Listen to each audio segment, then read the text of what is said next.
BCS সহ PSC বা bank পরীক্ষায় একটি প্রশ্ন আসেই থাকে, সেটা হলো আয়নার প্রতিবিম্ব। আয়নার প্রতিবিম্বটা খুবই সহজ। আগের ক্লাসে আমি বুঝিয়ে দিয়েছি যে কয়টা বাজলে কয়টা হয় ঘড়ি, 9টা বাজলে 9টা, 12টার থেকে 9টা বাদ দিয়ে যেটা বাজবে, তাহলে 12টা থেকে 9টা বাদ দিলে 3টা বাজে।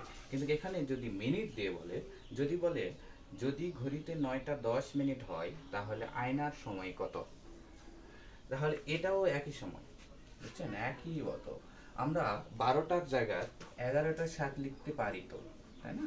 11টা 60, 12টা থেকে 11টা 60 মানে 12টা। আর এখানে কয়টার সময় দিয়েছে? 9টা 10।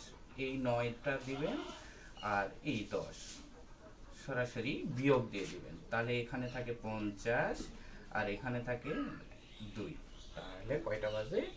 2টা 50। 2টা 50।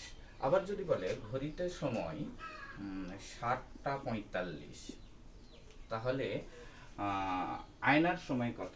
ঘড়িটার সময় যদি 7টা 45 হয় তাহলে আয়নার সময় কত? আবার লিখবেন 11টা 60, 60 লিখবে। আর এখানে এবার লিখবেন ঘন্টার জায়গায় ঘন্টা 7 আর মিনিটের জায়গায় কত? 45 বলেছে, 45।